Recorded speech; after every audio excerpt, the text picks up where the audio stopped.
story opens with Orhan standing inside an abandoned tunnel, alert and on edge. His instincts flare as several demon rats suddenly rush toward him. He reacts without hesitation, cutting them down with clean, practiced sword strikes. As their bodies hit the ground, Orhan pauses. His movements felt smoother than he expected. He is not as out of shape as he feared. That realization sparks a quiet sense of hope. Maybe he still has a chance to become a real swordsman after all. Soon after, a group of goblins appears further down the tunnel. This time, Orhan decides not to rely on his blade alone. He activates his support magic. The spell reinforces his body as a dark green aura wraps around him. Support magic enhances physical strength and equipment, and unlike many spells, it can be used on the caster as well as allies. With his power boosted, Orhan cuts through the goblins effortlessly. Support magic is essential in difficult battles, but Orhan knows its biggest flaw: it does not last forever. The duration depends on the caster's magic resistance, and for Orhan, it lasts only about 3 minutes. Because of this, he constantly tracks time in his head. If the spell fades during a fight, the situation could turn deadly in seconds. Recasting at the right moment, Orhan finishes off the final goblins with steady, controlled movements. As he continues deeper into the tunnel, his thoughts drift back to the moment everything changed. Despite his refined swordplay and careful use of support magic, the party's leader, Oliver, suddenly told Orhan he was being removed from the group. The words hit like a physical blow. Orhan stood there in disbelief, convinced it had to be a cruel joke. After all, he and Oliver had been close friends since childhood. Oliver spoke calmly, admitting that their long friendship was the very reason Orhan had been given more chances than anyone else. Even so, no matter how much time passed, Orhan never showed the improvement they needed. In Oliver's eyes, he simply could not keep up with the rest of the party anymore. Annalie and Derek quickly stepped in, telling Oliver to stop softening the truth. They bluntly stated that Orhan was being removed because he was not strong enough. Orhan felt frozen as the words sank in. This was the party he had helped build with Oliver 8 years ago. Together, they rose at an unbelievable pace, becoming the first group to reach the 94th floor of the Southern Great Dungeon. That achievement earned them fame and the title of the Heroes Party. Oliver continued, saying that Orhan's support magic was not useless. However, during their most recent raid, they witnessed the overwhelming power of enchanters from other parties. The difference was impossible to ignore. Compared to them, Orhan's magic clearly fell short. Orhan pushed back, reminding them that he was a swordsman first and was never meant to specialize in support magic. At that, Dennis snapped and accused him of lying, claiming Orhan only switched roles because Oliver was always the better swordsman. Orhan denied it immediately. He explained that the party desperately needed an enchanter, and since he had the most aptitude, he took on the role himself. He even created his own magic to cover his weaknesses. That innovation, he argued, was the reason they survived on the deepest dungeon floors. Oliver cut him off and said there was no point continuing the argument. They had already found a replacement. The realization hit Orhan hard. He asked if this was really how they planned to treat him after everything they had been through together. Even as he spoke, he knew it was over. Accepting there was nothing left to say, Orhan turned and walked away, holding on to what little pride he had left. As he left, Annalie called out, calling him a jack of all trades, someone who could do many things but never truly excel at any of them. The words followed him down the tunnel. Even so, Orhan refused to accept them. He believed his adaptability would allow him to master both the sword and enchantment, and when he did, no one would ever dare call him a jack of all trades again. Shaking off the memory, Orhan decides to head home. Suddenly, a group of adventurers bursts out of the dungeon entrance, panicked and out of breath. Orhan ignores them at first and keeps walking. That changes when he overhears them talking about being ambushed by a horde of orcs and abandoning the new girl who joined their party earlier that day. Orhan stops. He knows he should not get involved, but he cannot ignore it. He clenches his fist, remembering all too well how it feels to be abandoned by your own party. The adventurers try to justify their decision, insisting they had no choice. Orhan speaks up, telling them that people like them disgust him. Their leader argues back, saying staying would not have changed anything, then suddenly throws a punch. Orhan blocks it easily and counters, slamming the man to the ground. He demands to know where they left the girl.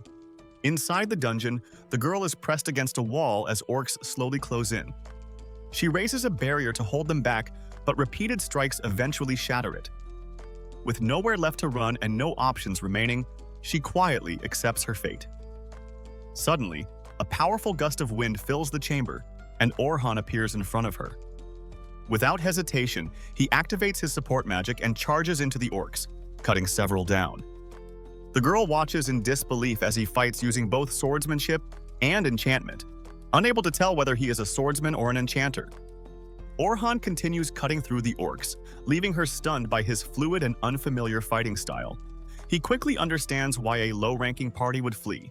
There are far more enemies than expected. Even so, he remains confident. With his enchanted blade, he wipes out the remaining orcs in a single decisive sweep. When the battle ends, he asks if she is okay. Overwhelmed by how close she came to death, the girl collapses and begins to cry. A short while later, they exit through a nearby cave. Outside, Orhan says goodbye and turns to leave. The girl stops him and insists on thanking him properly. She introduces herself as Sophia and offers to treat him to dinner. Orhan initially refuses, saying he did not save her for gratitude. Sophia responds with pleading eyes, and Orhan reluctantly agrees. Before they leave, Orhan notices the crest on her cloak. It feels familiar, though he cannot remember where he has seen it before. That night, they arrive at a modest restaurant Sophia says is her favorite. It is not expensive, but the food is good. When Orhan sees the logo outside, his memory clicks. It belongs to the Night Sky Silver Rabbits, one of the largest guilds in the kingdom of Nohitan. Inside, Sophia unexpectedly runs into her sister, Selma. When Sophia asks what she is doing there, Selma casually replies that she had a meeting nearby and decided to grab something to eat. Spotting Orhan, Selma immediately scolds Sophia, saying it is far too early for her to have a boyfriend. To Sophia's surprise, Orhan and Selma already know each other. Selma is a member of the Silver Rabbits S-Rank party and the strongest enchanter on the continent. She popularized enchanters and established the modern party roles of attackers, defenders, and supporters, changing how adventurers prepare for dungeons. That same influence is what led Orhan to become an enchanter for his former party. It was also after witnessing Selma's overwhelming enchantment during a raid last month that Oliver and the others decided to cast Orhan aside.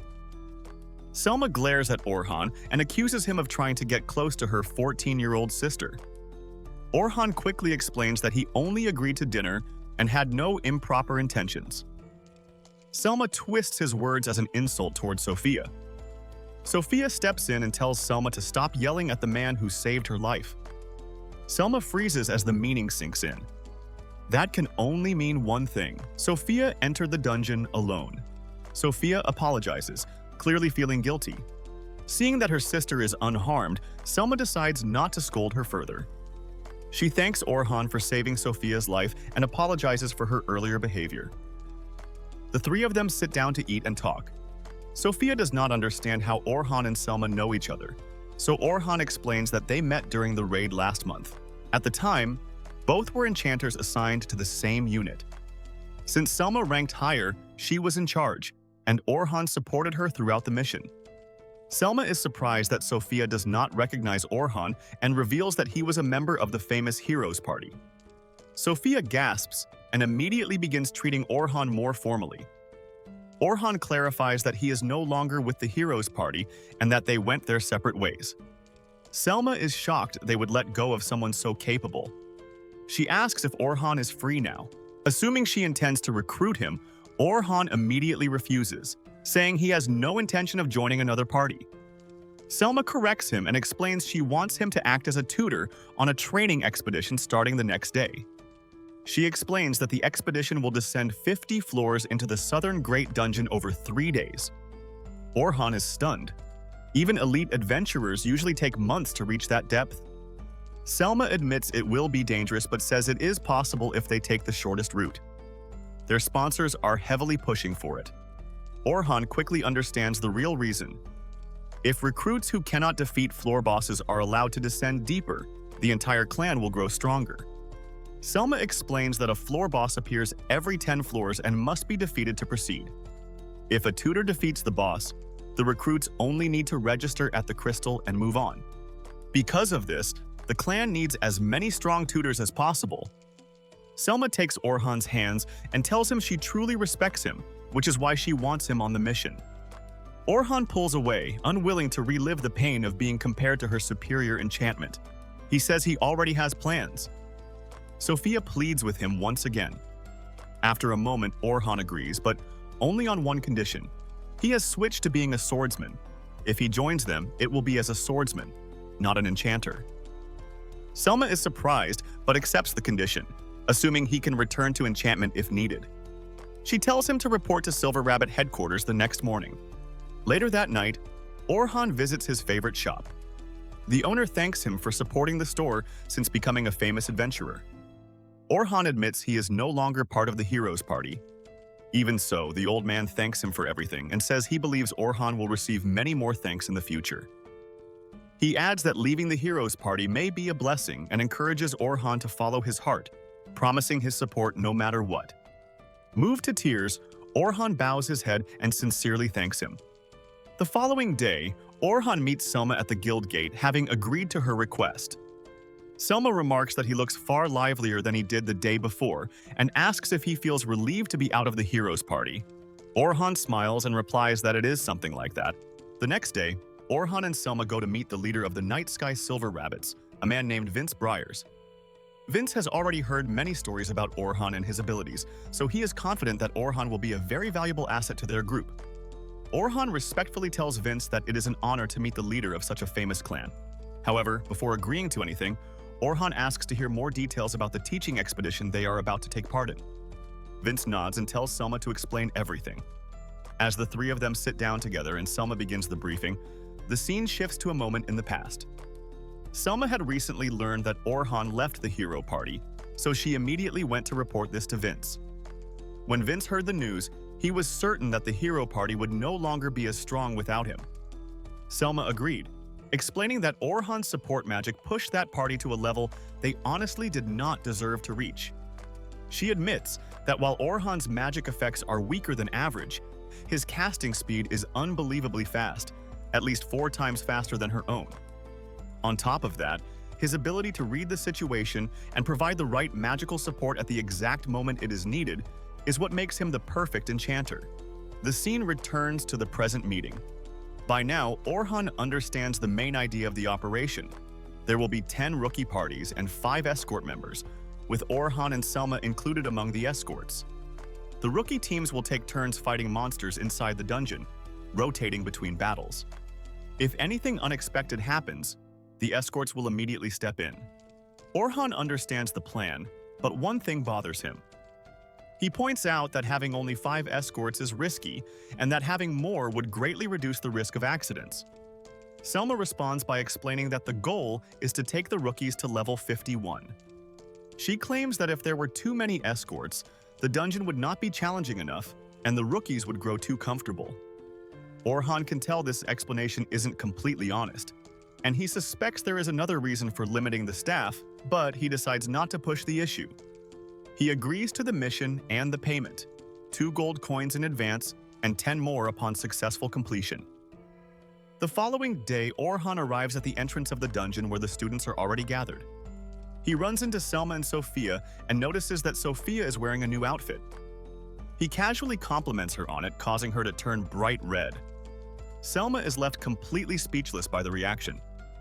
Shortly after, Selma notices that many of the students seem nervous and discouraged, so she asks Orhan if he can help lighten the mood before they begin.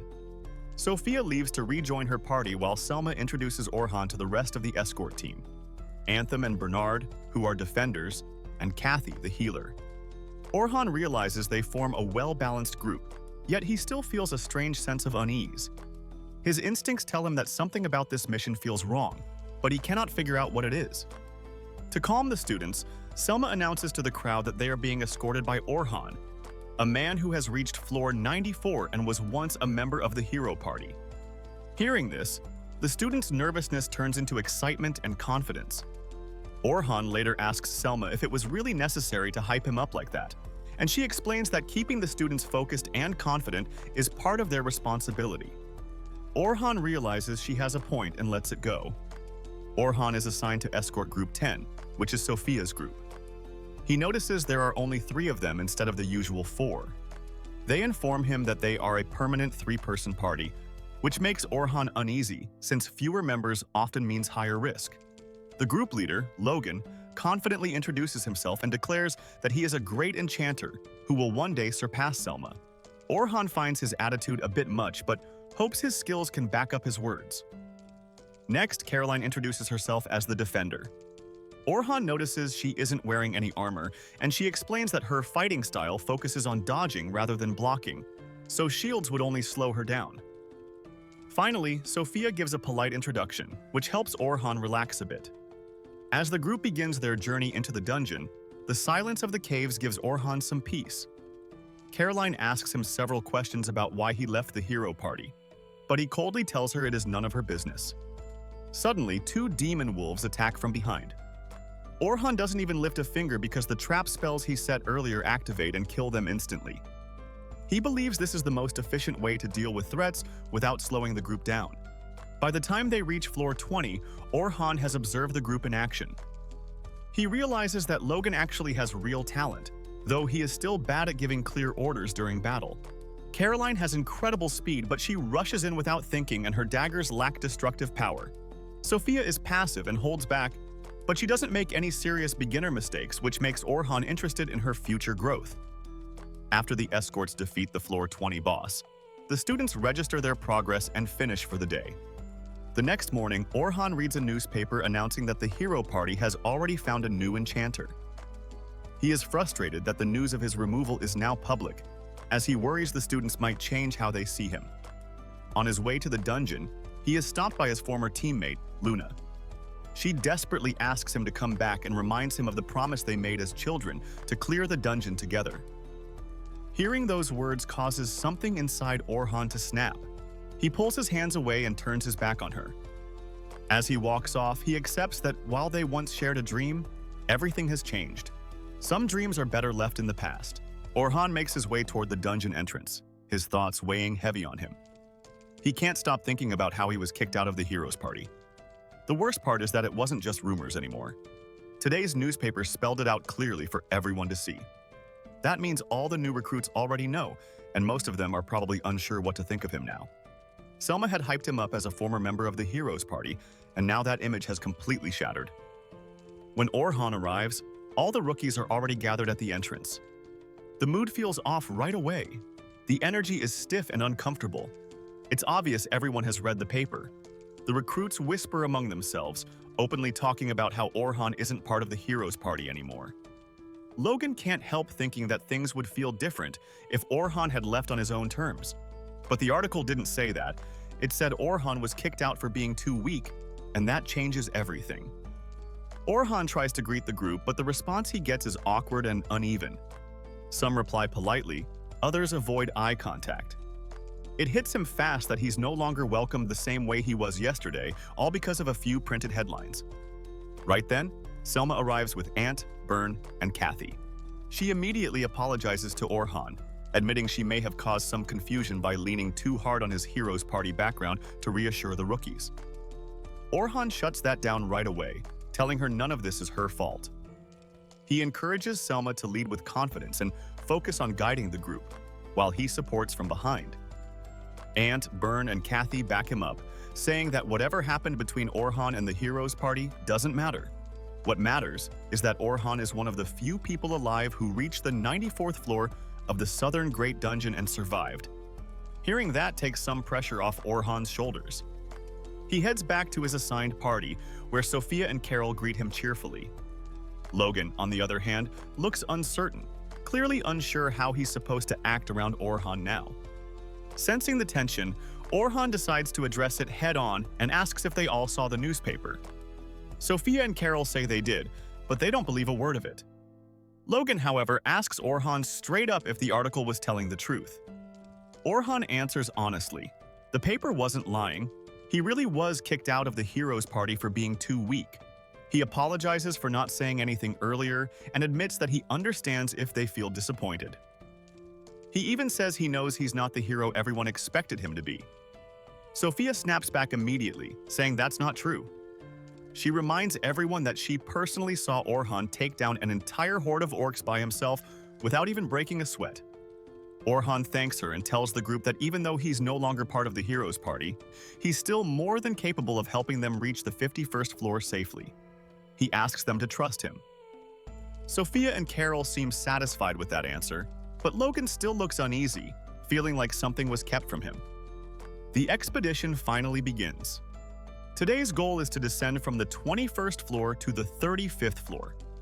Orhan is instructed not to interfere directly, only stepping in if things start to spiral out of control. The early floors go smoothly. On the 24th floor, Carol handles the monsters effortlessly with her twin daggers and aggressive fighting style. By the time they reach the 30th floor, Sophia takes down several large monsters on her own, surprising even Orhan and making him realize he may have underestimated her. When they reach the 31st floor, everything changes. These are the middle floors, unfamiliar territory for the rookies. From here on out, proper guidance is critical. Orhan moves ahead of the group, carefully scanning the area. He senses a pack of goblins nearby and warns the party. He also notices a stray orc wandering close enough to interfere, which could complicate things. Still, he trusts the rookie's skills and doesn't panic. Orhan orders Carol to handle the goblins and tells Sophia to deal with the orc using ranged magic. Both follow his instructions without hesitation. Carol dives straight into the goblins, while Sophia prepares her spells. Orhan then turns to Logan and asks him to use support magic. Before Orhan can even finish speaking, Logan has already activated multiple magic circles and starts casting agility buffs on Carol. Even while following orders, Logan isn't convinced. The strategy feels obvious to him, and he believes anyone could have called those shots. Then things take a turn. The orc triggers Sophia's trauma, and she freezes mid-fight. Logan is too focused on maintaining his buffs to react. He looks to Orhan, wondering why he isn't stepping in. That's when Orhan calmly forms a magic sign and casts a spell that drastically slows the orc. He moves beside Sophia and speaks to her calmly, telling her to breathe and reminding her that she's stronger than the enemy in front of her. Regaining control, Sophia unleashes a massive fireball that completely obliterates the orc. Everyone freezes in shock, including Orhan, who had no idea she could use magic at that level. Carol immediately runs over and hugs Sophia. Orhan praises her for the clean shot. Soon after, they reach the 35th floor, where a death tarantula appears. Logan panics, convinced they're finished. Sophia and Carol, however, trust Orhan completely and wait for his instructions. Orhan orders Logan to boost Carol's strength and agility and enhance Sophia's magic. Logan doubts the plan, but follows through. Orhan tells Carol to engage the monster directly and keep its attention on her. She charges in immediately. Logan tries to stop her, but Orhan explains that interference would only put them at a disadvantage. Orhan then tells Sophia to leap onto the monster and shred its back. She understands instantly, jumping onto its body and slashing it from head to tail while dodging its venomous attacks. The tarantula focuses on Carol, striking again and again, but she dodges and deflects the blows. Orhan reminds Logan to keep the buffs active, warning him that Carol's life depends on it. Next, Orhan tells Sophia to pin the monster. She uses her arrow cutter skill to sever its legs, forcing it to crash to the ground. Carol starts celebrating, but Orhan warns her that the fight isn't over. The warning comes too late. The tarantula fires its web, trapping Carol and dragging her toward it. Panicking, she cries out for help. Orhan immediately orders Logan to boost Carol's strength and speed. Logan complies without hesitation. Orhan then enhances Carol's blades with a sharpness spell, giving her the power to break free. Sophia follows up with a rock arrow, completely destroying the monster in a single blast. With the threat gone, the day's expedition comes to an end. Orhan praises Logan for his support magic, admitting they couldn't have won without him. As they exit the dungeon, the sun begins to set. Selma congratulates the rookies on their progress and reminds them to rest well, since the final stage of the expedition awaits tomorrow. As everyone parts ways, Ant and Burn stop Orhan and invite him out for food. After a brief pause, Orhan accepts. On the way back to the city, Logan asks Sophia about the first time Orhan saved her. She recalls him using wind magic, enhancing his sword, and cutting through the orcs with ease. Logan thinks back on everything he witnessed. Orhan casually used debuff magic to slow the orc, something even top-tier mages like Selma struggle to do. He timed buffs perfectly, predicted enemy movements, and controlled the entire battlefield. That's when it clicks. Logan realizes he was completely wrong about Orhan. He isn't an average mage, he's a genius. Back in the city, Orhan joins Ant and Byrne at a tavern. They tell him to order whatever he wants. Curious, they ask about his role. He used to be an enchanter, yet now he fights like a swordsman.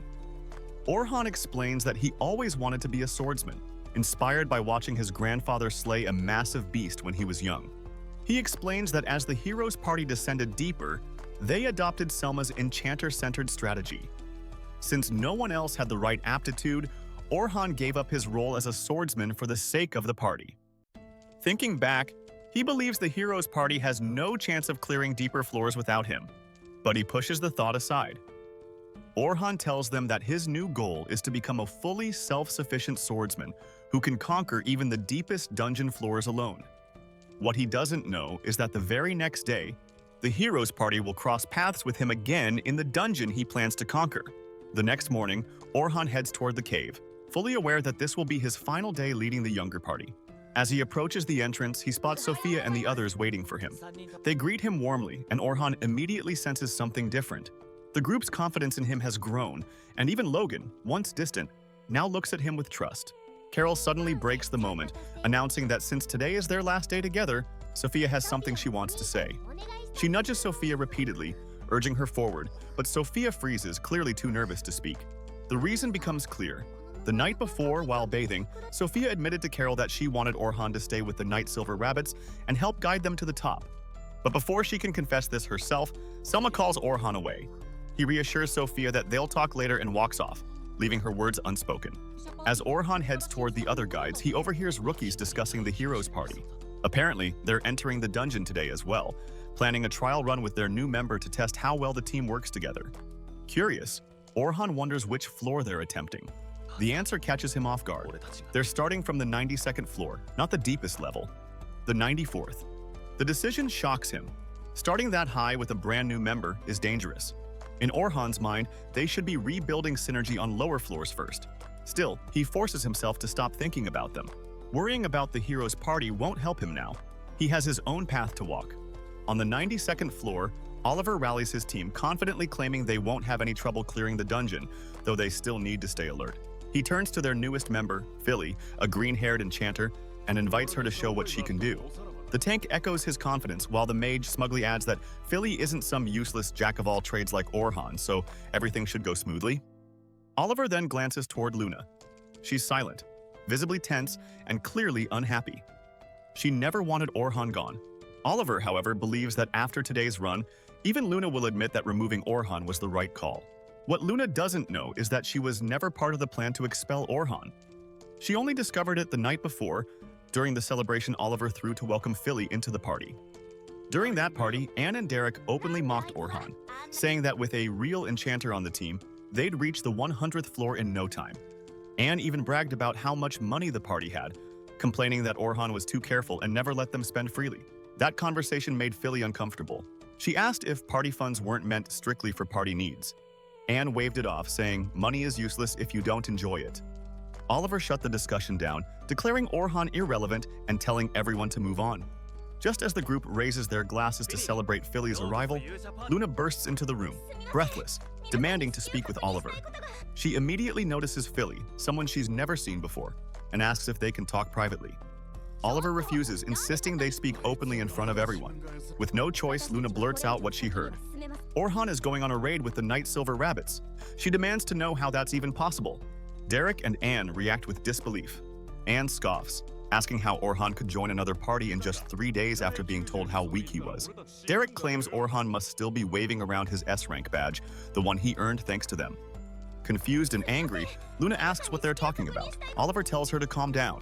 Before he can explain, Anne cuts in, bluntly stating that Orhan left the party 3 days ago. The words hit Luna like a blow. She wonders aloud if Orhan finally gave up on them. Derek immediately corrects her. Orhan didn't leave. They kicked him out. Luna turns to Oliver in shock, demanding confirmation. Oliver calmly admits it's true and tries to introduce Philly as the new enchanter. Luna shuts him down instantly, declaring that she made it clear she would oppose anyone replacing Orhan. Derek explodes, yelling at her to shut up while the new member is trying to speak. Oliver steps in to calm him and explains that Orhan simply wasn't strong enough anymore. Luna refuses to accept that.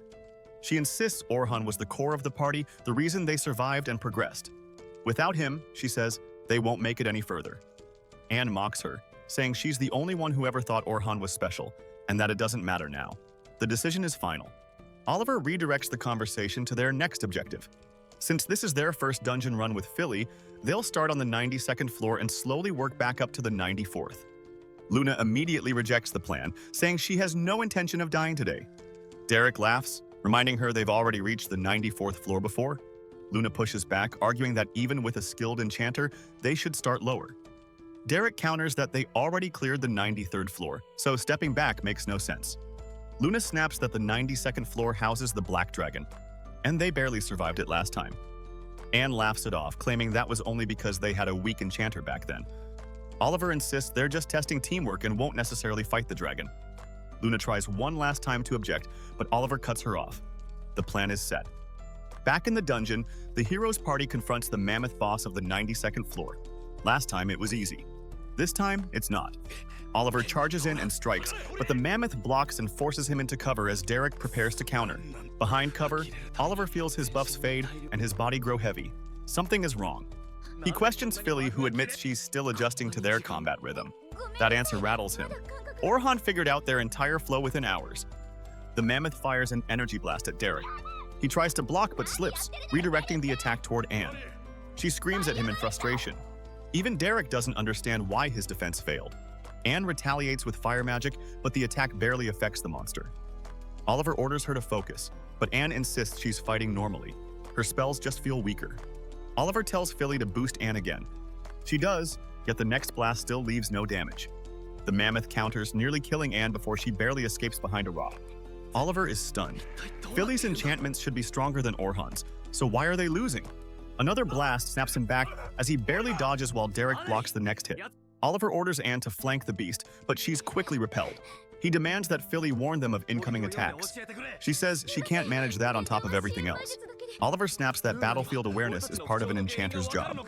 Anne lashes out, calling Philly useless and blaming Oliver for bringing her along. That's when it hits him.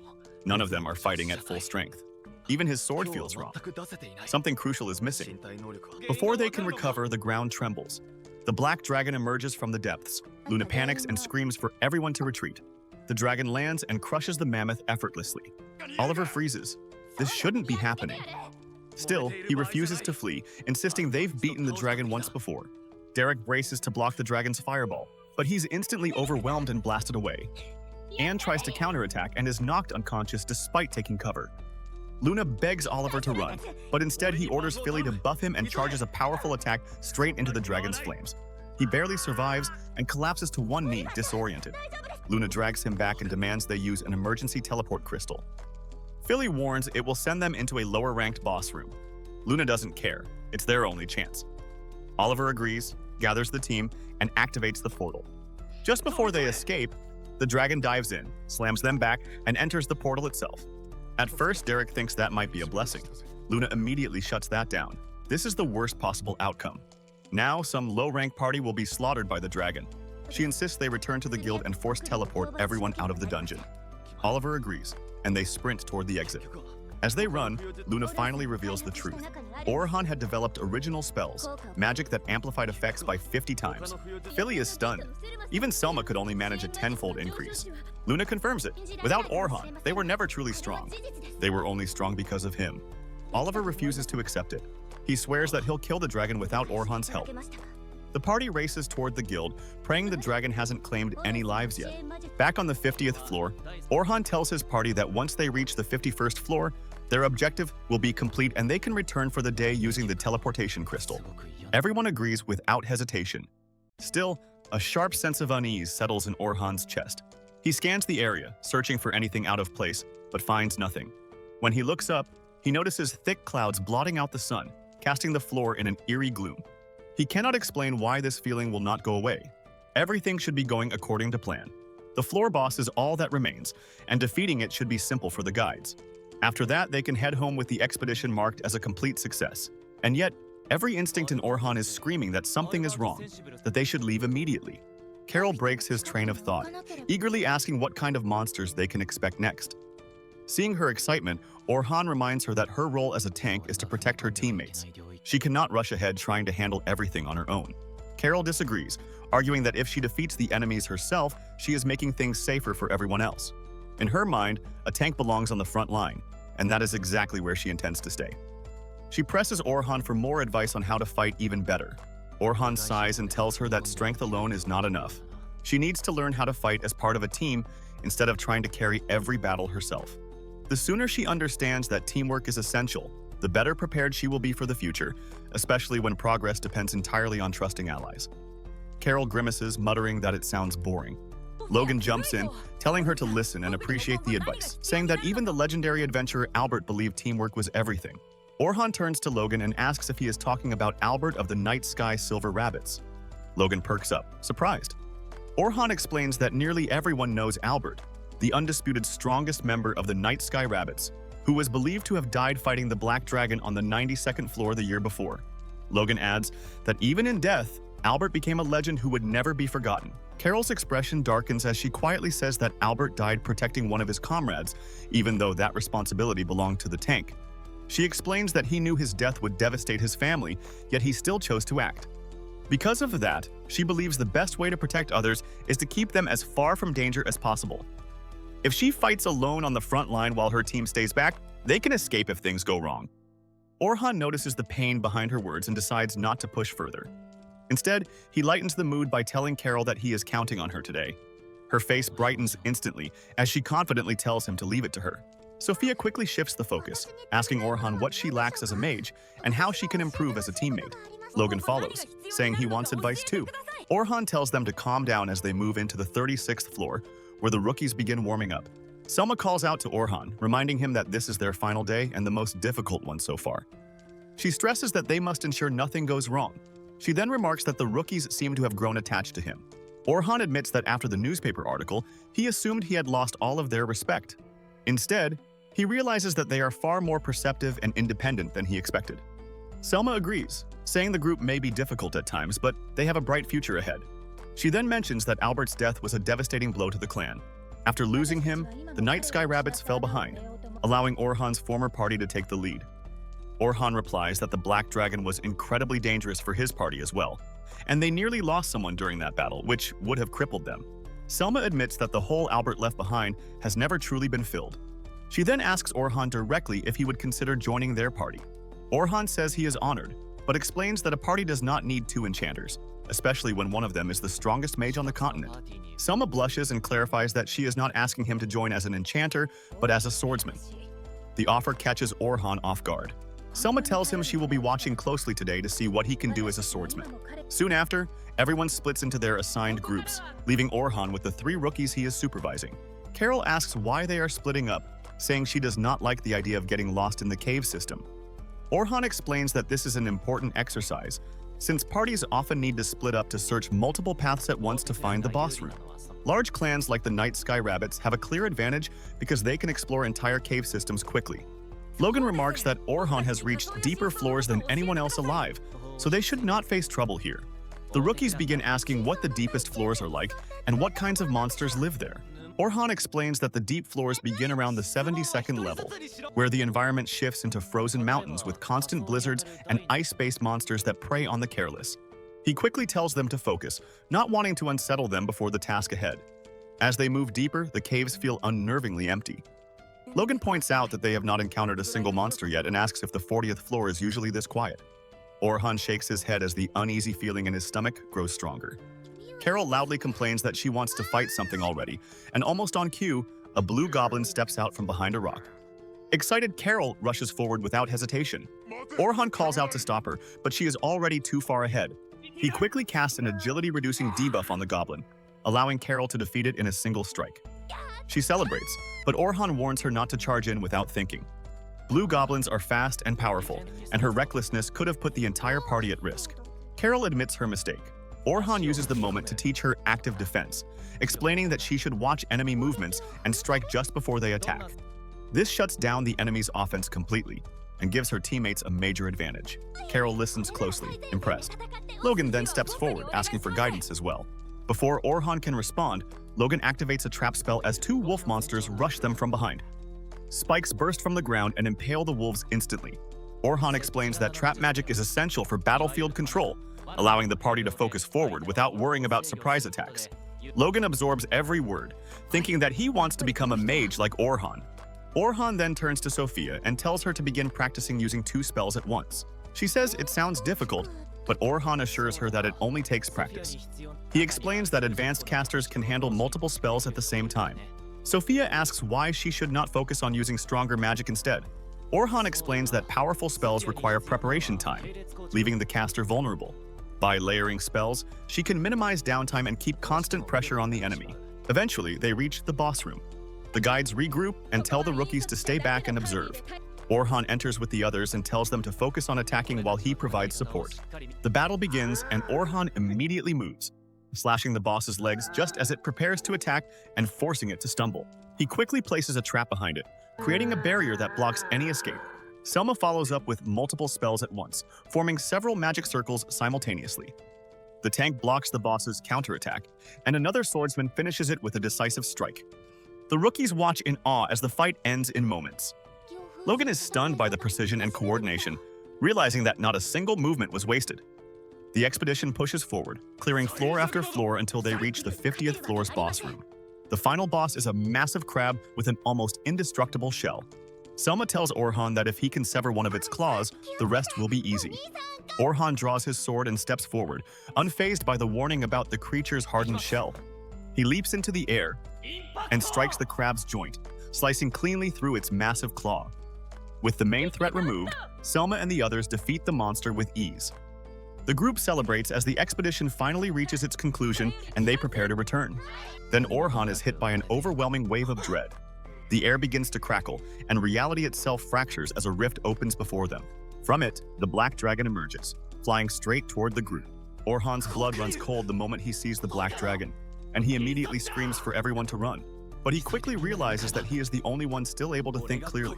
Even the A-rank guides are frozen in place, crushed by the overwhelming pressure pouring off the monster. Unable to move, the rankers can only wonder why this is happening and how a creature like this could appear on such low-level floors. Selma is the only one who manages to keep some clarity, but even her body refuses to respond. She knows she must take command immediately if the rookies are going to survive. The dragon's aura makes the air feel unbearably heavy, as if it is draining the oxygen itself. As Selma recalls the countless horror stories surrounding the black dragon, the monster that hunts adventurers and slaughters them beyond recognition, fear tightens its grip on her. Orhan forces himself to think. Then it hits him. They already defeated the floor boss. That means the teleportation crystal at the end of the cave is active. If they can reach it, they can escape. It is the only way out. He turns to call the others, but his heart sinks when he sees them locked in a trance, unable to tear their eyes away from the dragon. This is terrifying. Monsters are drawn to large groups, and the dragon will be no different. If they stay here any longer, they will be wiped out. For a split second, Orhan considers running for the crystal alone. He knows he could survive by himself, but the thought disgusts him. He abandons it immediately. He will not leave them behind. If the others are going to escape, he has to hold the dragon back. With that resolve, Orhan grips his sword and draws it, his determination burning as he prepares to protect the people behind him. He shouts at the other guides to move, snapping them out of their paralysis. Selma regains her senses and immediately orders the guides to form a defensive line around the rookies. The A-rank adventurers spring into action. A mage raises a barrier to absorb the dragon's incoming attack, but Selma knows instantly that the spell will not be enough. Orhan charges forward without hesitation, casting a protective spell to reinforce the guides as he moves. The combined defenses barely save them from instant death. Everyone is shaken, fully aware that without Orhan, they would already be reduced to ash. Orhan dodges the dragon's attack while carefully backing away, never giving it a clear opening. He pulls a small dagger from his belt and hurls it toward the dragon's eye. The dragon snaps its eye shut in time, but that moment is exactly what Orhan was waiting for. Using the opening, Orhan leaps forward and swings with everything he has, aiming to take the dragon's head in a single strike. The slash releases a massive shockwave, filling the cave with dust and smoke. For a brief moment, the guides wonder if he actually did it. Orhan keeps his guard up. He knows better. As the dust clears, the dragon rises again, roaring in fury, completely unharmed. Orhan orders the guides to surround the rookies and protect them at all costs, while he keeps the dragon focused on him. Selma hesitates, unsure, but Orhan smiles at her and tells her not to worry. He assures her that he has a plan. He tells the rookies to hang on, then launches himself back into the fight. The dragon responds by charging its fiery breath, forcing Orhan to dodge and weave as he runs circles around the monster, keeping its attention away from everyone else. Selma and the others can only stare in disbelief as Orhan faces the dragon alone. Selma questions whether it is right to leave Orhan to fight such a deadly creature by himself, especially knowing this is the same dragon that killed Albert. She realizes how deeply she cares about Orhan now, and the thought of losing him tightens her chest. Orhan, however, is fully locked in, dodging attack after attack. At one point, he reflects one of the dragon's attacks straight back at it, shocking Logan and Sophia, who have never seen magic like this before. That spell is one of Orhan's own creations, capable of reflecting magic back at its caster with even greater force. Even so, the dragon's scales are so durable that it remains standing, barely affected. Orhan realizes he has run out of safe options. He has to gamble. He activates a multi-casting status boost, forming 6 magic circles at once to enhance his abilities. Selma is stunned. Even elite mages struggle to maintain more than 3 circles, yet Orhan does it effortlessly. Still, she doubts it will be enough. Before she can intervene, Orhan stacks even more enhancement spells onto himself, pushing his stats far beyond human limits. Energy surges around him as lightning-like power crackles through the air. The dragon lashes out with its tail, but Orhan vanishes and reappears on a ledge so fast it looks like teleportation. Selma trembles as she realizes Orhan has surpassed the limits of any support mage in history, rewriting what magic itself is capable of. Orhan drops back to the ground, blood running from his nose. His body is screaming under the strain. He knows he is burning through mana at an impossible rate, sustaining dozens of spells at once. He cannot keep this up much longer. His only chance is to finish the fight now. He charges again, dodging the dragon's attacks and leaping into the air. The dragon swings its tail, but Orhan creates a solid platform of mana beneath his feet, causing the attack to miss entirely. Logan stares in disbelief, realizing this must be another original spell. Orhan then uses magic convergence, pulling ambient mana into a single point and channeling it through his sword. He rushes forward, sharpens his blade further, and strikes the dragon's neck. This time, the attack breaks through the scales, tearing into the flesh beneath. The dragon crashes to the ground. Logan and Sophia cheer, convinced it is finally over. Selma knows better. The dragon is wounded, but not defeated. Orhan stumbles, barely able to stay upright, yet forces himself forward to prevent the dragon from recovering. Selma wants to help, but she knows that even the strongest members of her clan could not land a single blow on this monster. The dragon rises again, blasting fire to create distance, then unleashes a storm of dark magic spears. Orhan dodges as best he can, memories flooding his mind. He remembers playing in the streets with Oliver, carefree and smiling. He remembers the day bandits destroyed their village, taking everything from them. He remembers the vow they made to grow stronger and protect what mattered most. Those memories fuel him as he steps through the smoke, refusing to fall. The dragon begins charging its deadliest attack, a technique that has ended countless adventurers. Orhan braces himself. As the spears fire, he weaves between them by inches. He launches a fire spell as a distraction and swings for the dragon's head, but the scales harden again, blocking the strike. He retreats, dodging another wave, and raises a barrier just in time. One spear curves around from behind, nearly killing him, but Orhan reacts instantly, reflecting it away. He presses forward relentlessly, keeping the dragon's focus locked on him and away from the rookies. He thinks about how he once fought alongside a full party, each member filling a role. Now he stands alone. He steels himself, remembering his vow to become an adventurer who needs no party to survive.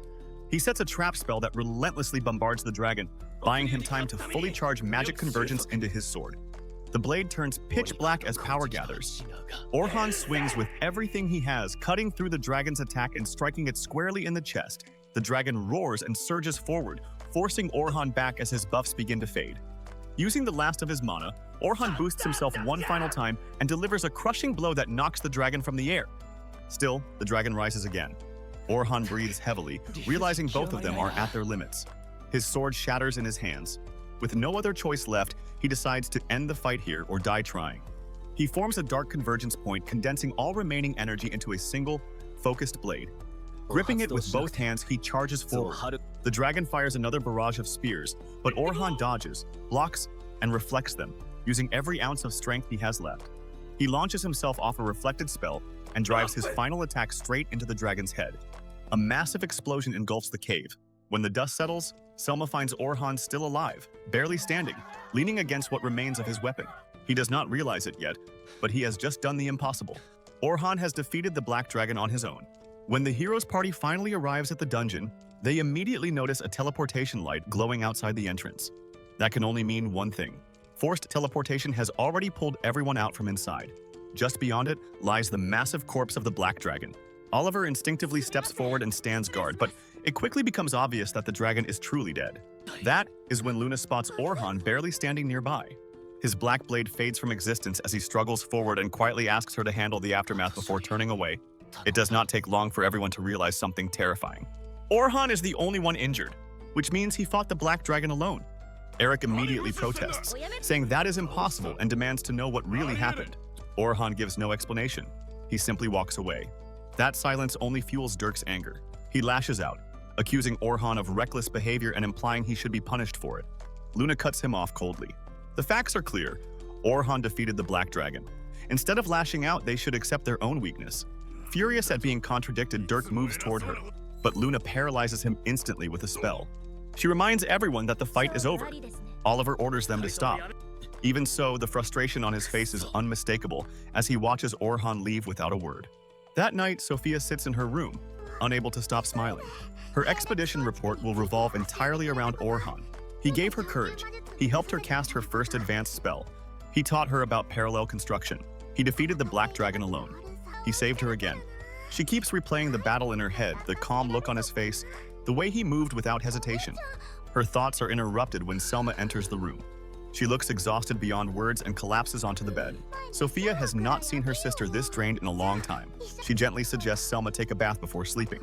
Selma says she will, but it is obvious she does not intend to move. So Sophia insists they go together. Soon, Selma relaxes in the bath, her tension easing. She thanks Sophia for dragging her there. Then she quietly admits she is grateful Sophia made it out safely. Sophia smiles and says it was all thanks to Orhan. He was incredible.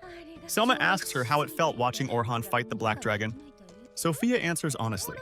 He was overwhelming, strong beyond anything she has ever seen. Selma nods. That reaction makes sense. His power feels incomprehensible. But then Sophia surprises her. She says she actually understood more than she expected. Selma immediately presses her to explain. Sophia says that while his speed and magic were on another level, the core principles were the same things he taught them: timing, coordination, reading the battlefield. He simply executed them perfectly, alone. Selma is stunned. She believed Orhan's level was impossible to grasp, yet Sophia saw it clearly in her own way. Selma smiles and calls her amazing. Sophia hugs her tightly and says Selma is even more amazing, the person she respects most, someone who forged her own path and carries the clan on her shoulders. She adds gently that Selma should not be so hard on herself.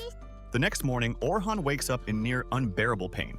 He casts a pain relief spell just to sit upright. His entire body aches. It is already close to noon, which makes sense. He pushed himself beyond his limits and is lucky the damage was not permanent. When he looks outside, he sees Selma waiting. They meet and she asks how he is. He lies immediately and says he is fine. He thanks her for coming. Then, unexpectedly, Selma bows deeply. She tells him the training expedition ended without casualties because of him. Orhan is caught off guard and quickly asks her to lift her head. Someone like her should not bow so easily. Selma replies that this is not about pride. He saved her life and the lives of the rookies. She cannot thank him enough. When she finally straightens, she tells him the clan leader wants to see him immediately. Orhan agrees. At the Night Sky Silver Rabbit's headquarters, Vince greets Orhan directly. He does not waste time. He asks if Orhan would join the clan, not as support, but as a frontline attacker in their strongest unit. He even intends to recommend him for lieutenant. Orhan is stunned. He points out that he is still young. Vince calmly replies that Orhan has more than enough experience and strength. He is serious, disciplined, and capable. Selma adds that she wants to work beside him to strengthen the clan. Orhan hesitates. Most people would accept instantly, but he asks for time to think. Vince nods and tells him to take all the time he needs. On his way out, Orhan learns the Adventurers Guild also wants to see him. Before heading there, he visits the Old Master. The old man laughs softly, saying Orhan always carries himself like an adult, so it is refreshing to see him uncertain for once. Orhan explains he feels honored but conflicted. The elder suggests perhaps he fears being used and discarded again. He gently says that relying on others, and letting them rely on you is how people grow. Orhan listens but remains unsettled. At the guild, the mood is tense. The guildmaster brings up the Black Dragon's appearance on the 50th floor and asks if Orhan truly defeated it alone. Orhan confirms it. Dirk immediately downplays the achievement, claiming the dragon had already been weakened and Orhan simply landed the final blow. Orhan calmly agrees that he was fortunate. Luna silences further interruptions, and the conversation shifts to Oliver. Questions arise about why the heroes' party went straight to the 92nd floor with a new enchanter. It becomes clear they believed experience would compensate for the risk. Warnings about advancing too quickly were ignored. Oliver defends the decision, saying they recruited a stronger enchanter to make deeper exploration possible. Orhan realizes that was why they replaced him. He says he is not angry about being dismissed. What angers him is how lightly they treat the role of an enchanter. Oliver insists he values enchanters. That is why he recruited another. Orhan challenges her directly. Does she understand how much concentration it takes to maintain buffs while navigating a dungeon? Oliver says the enchanter simply stays safe and refreshes buffs when they expire. For the first time, Orhan's anger surfaces. He lists exact durations for each teammate's buffs and explains how an enchanter must track every timer, renew each spell precisely, and still coordinate the battlefield. He asks where the simplicity is in that. Oliver has no answer. Elsewhere, Logan walks with Sophia and Carol. They wonder what Orhan plans to do next. They admit they have not spoken to him since the battle. Logan suggests he might join the Silver Rabbits. They decide to find him and ask directly. Selma, alone in thought, admits she wants Orhan to join but worries they might hold him back. When Logan and the others approach her, saying they want to formally invite him, she voices that concern. Logan says he understands, but being beside Orhan will help them grow. Carol agrees. Sophia says she simply wants him to stay with them. Logan adds that they may not be strong enough now, but one day they will be worthy of standing at his side. Selma realizes she has been overthinking. She tells them Orhan went to the guild. If they hurry, they might catch him. Meanwhile, Orhan leaves the guild exhausted. When he spots the group running toward him, he instinctively hides. He slips into an alley, then climbs to the rooftops using magic steps, trying to avoid them. Later, he hides in the old man's shop. The elder asks why he is running. Orhan admits he has decided not to join another group, but he does not want to hurt them. The old man points out that they clearly matter to him. Orhan does not deny it. The group continues searching. Logan declares that if Orhan refuses, he will leave the Silver Rabbits and follow him instead. Carol says she would do the same. Sophia quietly admits she does not want to drift away from him. The old man tells Orhan that he is searching for a place to belong, but he does not have to walk alone to find it. That night, Sophia finds Orhan under the moonlight. She thanks him for saving her and asks where he has been. He says he was walking. She explains that she loves this spot near the clan headquarters because the moon shines brightly there, even in darkness. She tells him the meaning behind the clan's name. The moon is called the Night Guide, and the clan wishes to guide adventurers the same way. Then she asks him to join them. Orhan asks what the group means to her. Sophia says they gave her strength, smiles, and a place she proudly calls home. Those words settle deep inside him. The next day, Orhan has made his decision. He returns to the Night Sky Silver Rabbits headquarters and bows before Vince. He asks for permission to join the clan. Vince accepts with a smile. Selma enters, congratulates him, and hands him his uniform. Moments later, Logan, Carol, and Sophia rush in. When they see him wearing it, they understand. He chose them. Orhan declares that from this day forward, he is a Night Sky Silver Rabbit, and that he looks forward to fighting beside them. One night, Orhan dreams of the past. He is a child again, sparring with Oliver under the watchful eyes of the church elders who trained them to become heroes. The adults study every movement carefully. Oliver fights with intensity, pouring everything he has into each strike. Orhan, meanwhile, holds back and eventually gets disarmed. He falls to the ground with a dull thud and laughs it off, saying Oliver has become too strong and that he cannot win anymore. Oliver does not laugh. He snaps that Orhan is stronger than that. He knows it. Orhan used to defeat him every time. Orhan simply smiles and says that is not true anymore. Oliver surpassed him long ago. Oliver stares at him, frustration burning in his eyes, but says nothing further. He turns and walks away. Orhan remains on the ground until someone rushes over. It is Shion. The silver-haired girl kneels beside him and asks if he is hurt. Orhan gets up quickly and brushes off the dirt, smiling as he assures her he is fine. He jokes that it is embarrassing she saw him lose like that. Shion shakes her head. She says he fought bravely. She says he looked amazing. Then her voice softens. She says she knows what he is capable of when he stops holding back. She believes in the strength he refuses to show. Orhan's expression changes. He says he cannot fight that way anymore. His heart is weak, his body cannot handle it. Cheyenne promises that one day she will help him overcome that. But as the dream shifts, her words begin to fade. The memory blurs. He cannot remember exactly what they promised each other, only that they once shared a goal. Then the dream fractures completely. Far away, on the other side of the kingdom, Cheyenne is alive. She now leads a 3-person squad within a radical cult faction. Around her lie the bodies of 5 adventurer parties they just defeated, simply because those parties refused to join their cause. As they prepare to move on, a man in white robes appears before her. He brings word from the cult leaders. An unknown man in the Northern Kingdom has defeated the Black Dragon alone. Cheyenne is ordered to investigate. She must recruit him into their ranks. If he refuses, she is to eliminate him. She considers it calmly. It cannot be Oliver. He is too famous to be described as unknown. She wonders who it might be, but in the end, it does not matter. If he stands against their cause, she will strike him down. Her party begins traveling north, unaware that the man she has been sent to confront is none other than Orhan. One of her teammates, a sharp pink-haired girl, warns that the Northern Kingdom is still tightly controlled by the church. They must stay cautious. If discovered, they could be imprisoned. Cheyenne agrees. Still, she feels uneasy about this mission. The truth is, she once loved Orhan. She had been told that the church elders pushed him too far, that the pressure drove him to his death. The day she heard that, something inside her froze. All the promises they made about always fighting side by side shattered. She cried until there was nothing left. From that day forward, she swore she would see the church fall. Meanwhile, in the Northern Kingdom, Orhan attends a meeting with the senior members of the Night Sky Silver Rabbits. Vince formally introduces him to the room. He explains that Orhan was the key reason the expedition succeeded. He protected the rookies, saved the guides, and defeated the Black Dragon alone. Vince announces his intention to promote Orhan to lieutenant, filling the position left by Albert, who died fighting that same dragon. He asks if anyone objects. An elderly member speaks up. He does not question Orhan's strength, but he questions whether Orhan understands the weight of the role. As a lieutenant, he would carry responsibility for many lives. The clan is everything to its members. Every decision must prioritize the clan above all else. The words stir painful memories in Orhan. He answers honestly. He cannot make the clan his entire life. He has a life beyond it. The room goes silent. Even Selma is surprised. The old man erupts, saying such a mindset makes Orhan unfit to lead. Orhan stands firm. He says he will protect anyone he cares about. That is what he can promise.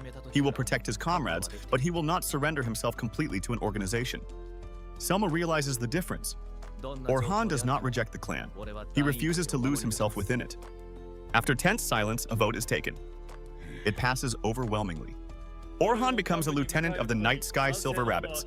Selma leads him through the corridors to meet Unit 1. Before they arrive, a girl calls out. Stella from management asks Orhan if he is good at teaching.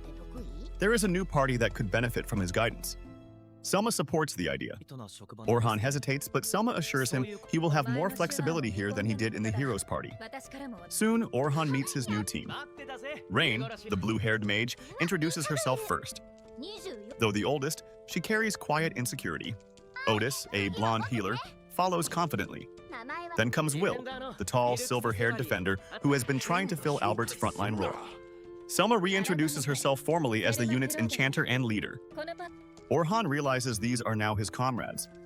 He stands and introduces himself as their frontline attacker. Will admits that since Albert's death, he has tried to fill that role but never felt suited for it. Then comes the question everyone wants answered. How did he defeat the Black Dragon? Selma tells him he does not have to answer, but Orhan decides they deserve the truth. He explains that he created 2 original spells. The first, Impact, dramatically amplifies the effect of equipment or magic. The second allows him to stack support buffs repeatedly, multiplying their power. During the fight, he boosted himself 32 times. Rain and Otis are stunned. That level of enhancement would overwhelm almost anyone. Orhan clarifies that he can only use it on himself, and the strain nearly destroyed his body. Otis asks if that means he can fill any role. Orhan shakes his head. Despite everything, he can only cast mid-level magic. No matter how much he trains, advanced spells remain out of reach. Selma cannot understand how someone capable of creating original magic has that limitation. Orhan admits he does not know either. His spells compensate, but the flaw remains. Selma suggests they enter the dungeon soon to train as a team. Orhan agrees, but first he needs a new sword. Rain is surprised he has not commissioned one. He calmly replies that he usually buys simple blades off the shelf. They are stunned. The Dragon Slayer uses ordinary weapons. They bring him to the clan blacksmith, who insists someone of Orhan's caliber deserves materials from the deepest dungeon layers. Without thinking, Orhan produces rare artifacts, including a scale from the Black Dragon. The room falls silent. He instantly realizes his mistake. That dragon cost them Albert. He begins to apologize, but Rain steadies herself and says a blade forged from a Black Dragon's scale would be worthy of the man who defeated it.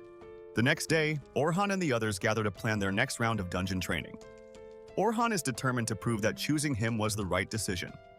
Selma explains that they will head to floor 86 to collect sheep's wool.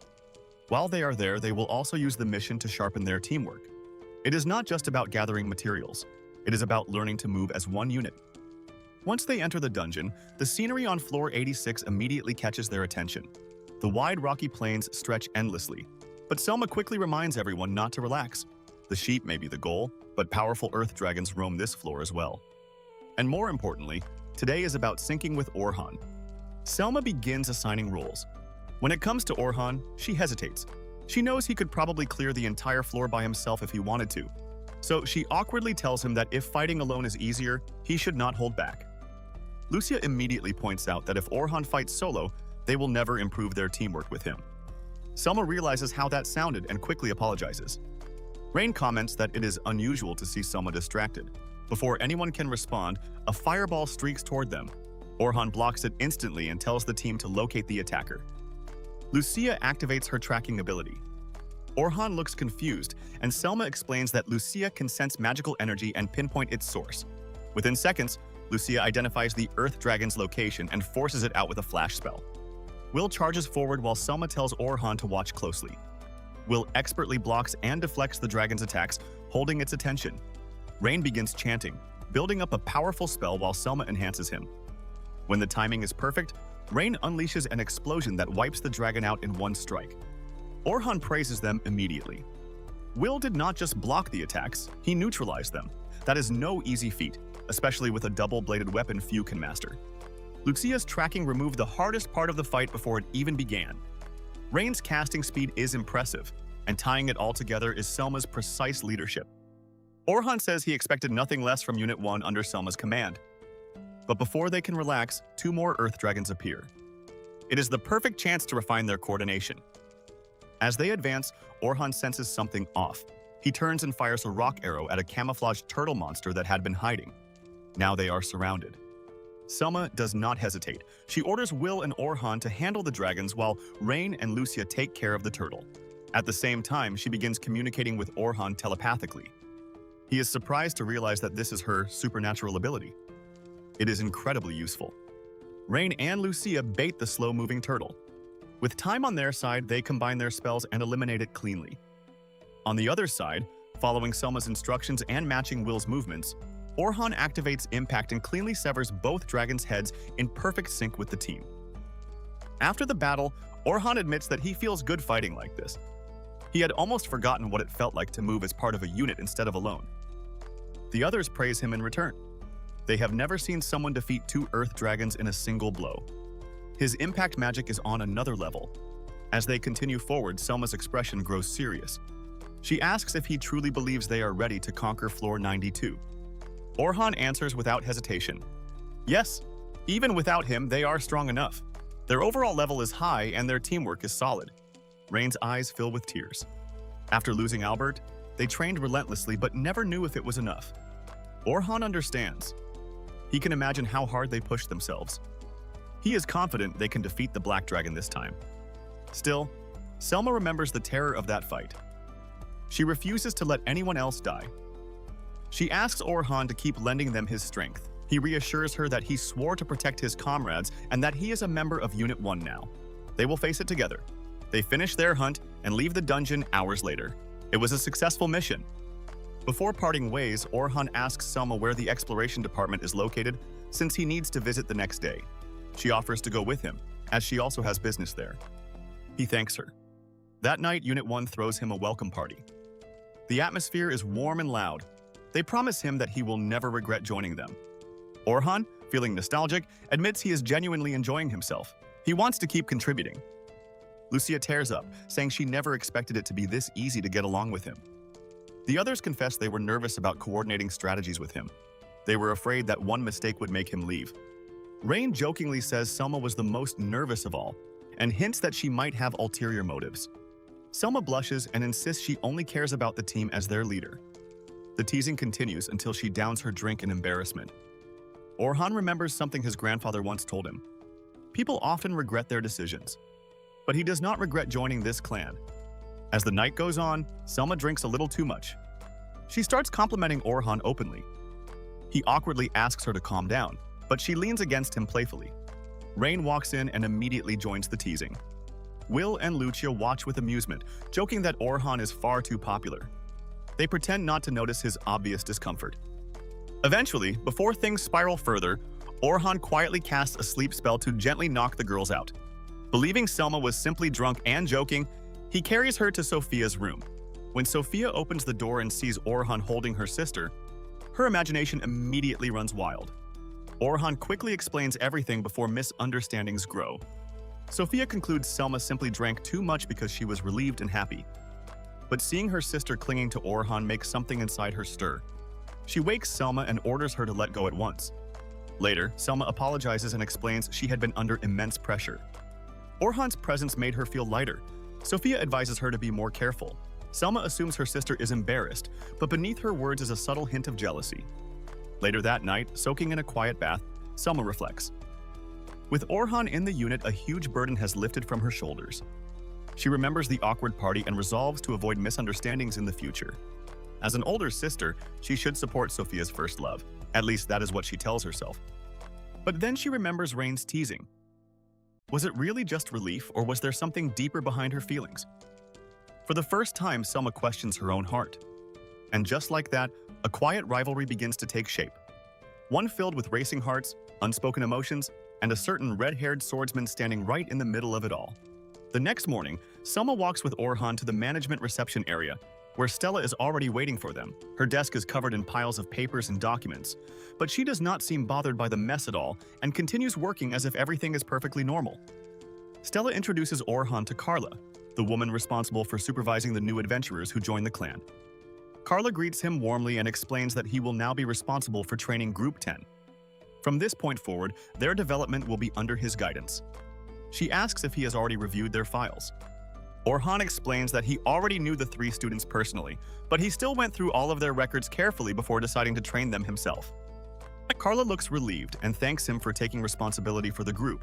Stella adds that at this point, Orhan might be the only person who can handle them. Orhan smiles and asks about the rules for training.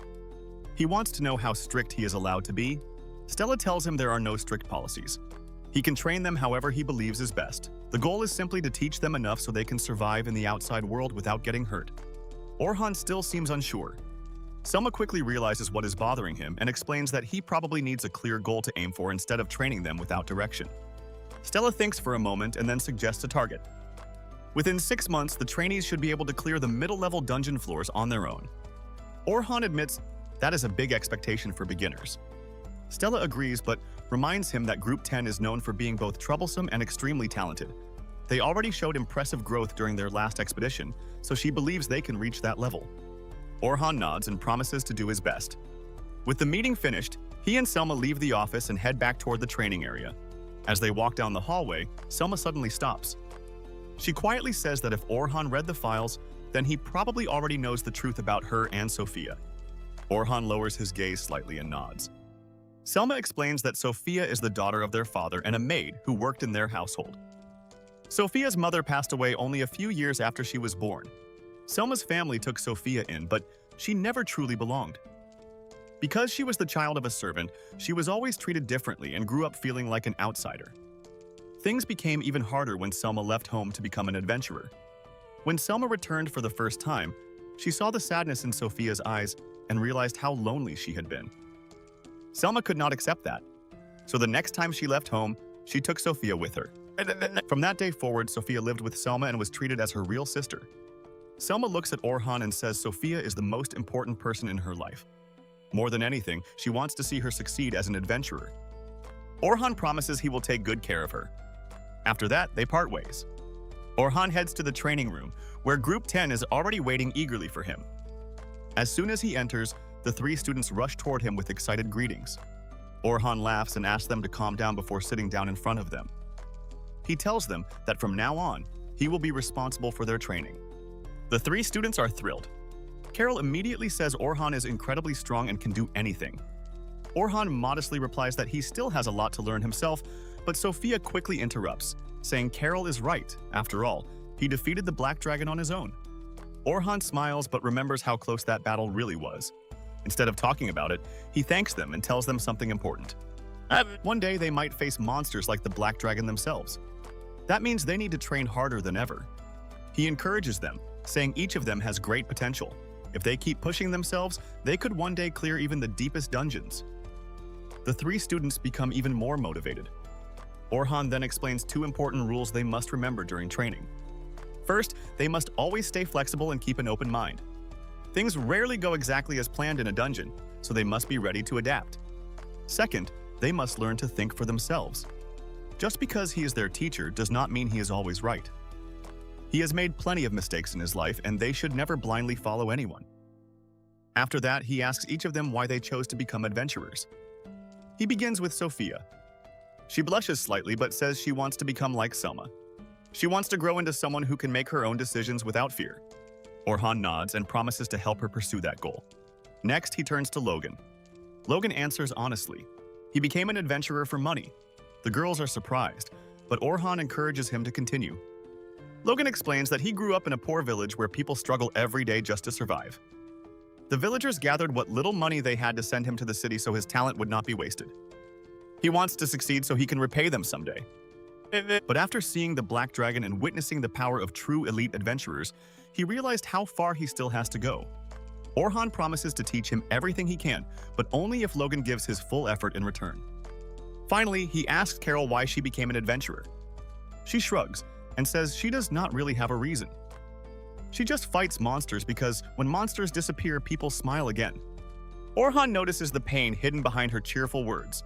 She tries to hide it, but the grief inside her is obvious. Instead of pushing her further, he simply tells them to remember their reasons whenever training becomes difficult. Sophia then asks him the same question. Why did he become an adventurer? Orhan pauses and thinks about everything he went through as a child. He finally answers that he wants to become strong enough so nothing important to him can ever be taken away again. With that, their training begins. The next morning, they enter a lower-level dungeon and quickly encounter a pack of wolf monsters. Carol charges forward immediately and takes down two wolves with her daggers before rushing toward the others. Orhan watches carefully. As a defender, Carol's role should be protecting the team and drawing enemy attention. Instead, she attacks recklessly like a frontline fighter. Just as he expected, she leaves her back completely exposed. A wolf leaps from behind, but Orhan instantly casts a shield wall to block the attack and then cuts the monster down. He asks Carol why she left herself open like that. Carol simply smiles and says it does not matter. Then, to Orhan's shock, she cuts her own wrist with her dagger. Blood pours out, but within seconds the wound closes and heals. Carol explains that her body regenerates instantly, so she is used to pain and does not worry about getting injured. Orhan remembers the details from her file. She was kidnapped by a corrupt church faction that experimented on her because of her regenerative powers. Their goal was to resurrect an ancient evil, and they became one of the largest criminal groups on the continent. 2 years ago, the first unit of the Night Sky Silver Rabbits rescued her. Albert was part of that rescue team. Carol was unstable at first, but she slowly recovered and chose to become an adventurer. Albert's death hit her hard, though she never showed it. Orhan gently tells her that when she gets hurt, the people around her feel pain too. Her smile finally breaks. She drops her daggers and starts crying, promising she will never do something like that again. When Orhan reaches out to comfort her, she suddenly pulls back and begs him not to hit her. The words hit him deeply. Instead, he pulls her into a reassuring hug and promises that no one will ever hurt her again as long as he is there.